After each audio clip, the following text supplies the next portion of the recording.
दोस्तों, आज की वीडियो में हम आपको मसूद अज़हर की लाइफ स्टोरी सुनाएंगे। मसूद अज़हर कौन है, इनका ताल्लुक़ किस ख़ानदान से है, कितने पढ़े लिखे हैं, तालिबान से क्या ताल्लुक़ है, इनको इंडिया का मोस्ट वांटेड दहशतगर्द क्यों माना जाता है, इंडिया के किस किस इलाके में इन्होंने हमला किया, इनके कितने रिश्तेदार इनके साथ काम करते हैं, यही मौज़ूआत वीडियो में डिस्कस करेंगे। चलते हैं वीडियो की तरफ। मसूद अज़हर कौन है?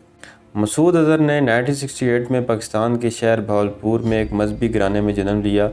उनके वालिद तिब और हिकमत के शोबे से ताल्लुक़ रखते थे।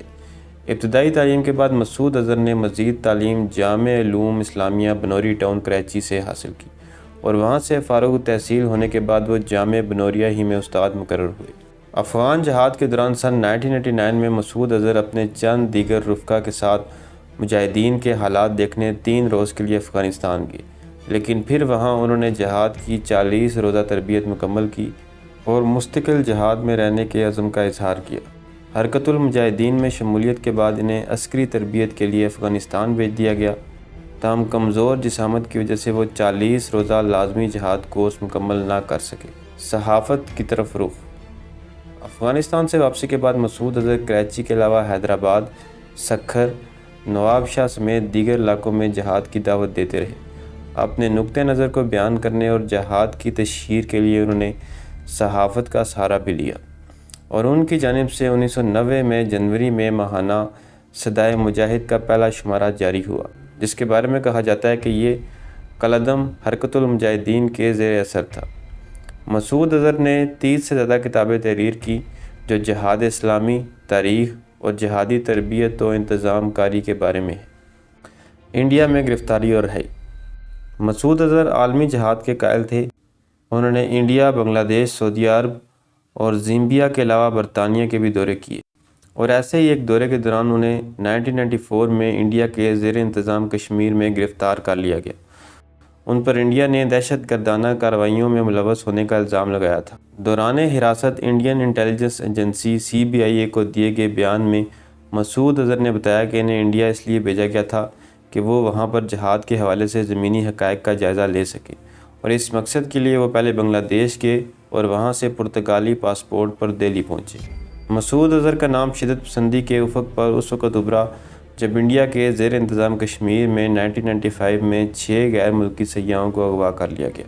अगवाकार ग्रुप ने अपना नाम अल फ़ारान बताया और मसूद अज़हर की रिहाई का मुतालबा किया, जिसे इंडियन हुकूमत ने तस्लीम करने से इनकार कर दिया, जिसके बाद आम राय यही है कि 5 सयाहों को कत्ल कर दिया गया, जबकि एक फ़रार होने में कामयाब रहा।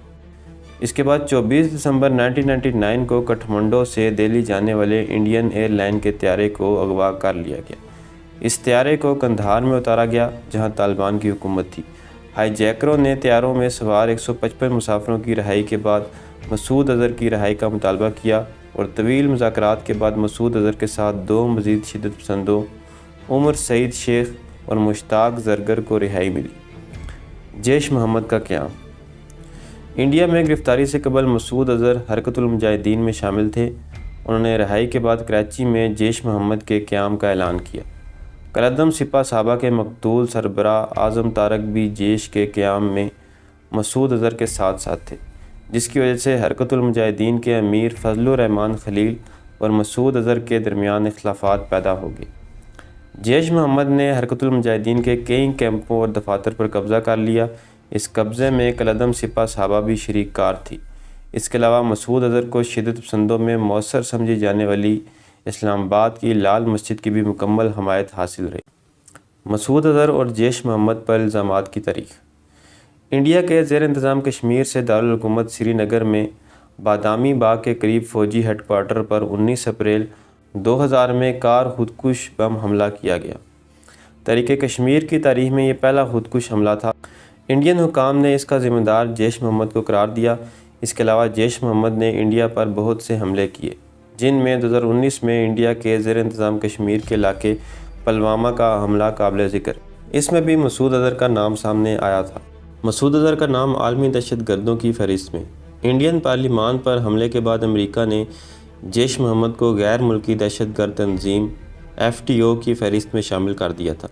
इसके बाद इंडिया की कोशिश रही कि अक़वाम मुत्तहिदा की सलामती कौंसिल से जैश मोहम्मद और मसूद अज़हर को आलमी दहशतगर्द तंजीम करार दिया जाए। ताहम चीन इस कोशिश को वीटो करता रहा। ताहम पुलवामा हमले के तनाज़र में 1 मई 2019 को अक़वाम मुत्तहिदा ने पाकिस्तानी शिदत पसंद तंजीम जैश मोहम्मद के सरबराह मसूद अज़हर का नाम आलमी दहशतगर्दों की फहरिस्त में शामिल कर दिया। इससे कबल सन 2000 में साबिक़ सदर जनरल परवेज़ मुशर्रफ के दौरे हुकूमत में जैश मोहम्मद पर पाबंदी आयद कर दी थी, लेकिन बाद में ये तंजीमुल फुरकान के नाम से सरगर्म रही और इसने अल रहमत ट्रस्ट के नाम से फ़लाई तंजीम भी बनाई। हुकूमत और जैश में तल्लुकात में कशीदगी के बाद जनरल परवेज़ मुशर्रफ पर कातलाना हमले में जैश मोहम्मद का नाम भी सामने आया। मसूद अज़हर इतने बीमार हैं कि उठ नहीं सकते। याद रहे कि इंडियन हुकाम ने 1999 में इंडियन एयरलाइन के अगवा का मुकदमा मसूद अज़हर के छोटे भाई अब्दुल रऊफ़ असगर और करीबी रिश्तेदार यूसुफ अज़हर और दीगर के ख़िलाफ़ दायर किया था। मौलाना मसूद अज़हर के 4 भाई हैं। इनमें से सबसे बड़े मौलाना इब्राहीम, इनसे छोटे अब्दुल रऊफ़ असगर, तीसरे नंबर पर मसूद अज़हर हैं, इनके बाद तला अल सैफ़ हैं और सबसे छोटे भाई हमाद अज़हर हैं। अक्टूबर 2018 में इंडिया के ज़ेर इंतज़ाम कश्मीर में इंडियन फ़ौज के साथ झड़प में एक नौजवान मारा गया था। इंडियन हुकाम ने इसका नाम मोहम्मद उस्मान ज़ाहिर किया और दावा किया था कि वह मसूद अज़हर के बड़े भाई इब्राहीम का बेटा था। इससे कबल तला रशीद नामी नौजवान को हलाक किया गया। इसको भी मौलाना मसूद का करीबी रिश्तेदार बताया गया था, ताहम ख़ानदान ने इसकी तस्दीक नहीं की थी। इंडिया बारहा पाकिस्तान से मसूद अज़हर और इनके भाई अब्दुल रऊफ़ असगर की हवालगी का मुतालबा करता रहा है और पुलवामा वाक़े के बाद ये मुतालबा दोबारा दोहराया गया था। ताहम उस वक़्त के पाकिस्तान के वज़ीर ख़ारजा शाह महमूद कुरैशी ने अमरीकी टीवी CNN से बात करते हुए कहा था कि मसूद अज़हर इतने बीमार हैं कि बिस्तर से उठ भी नहीं सकते।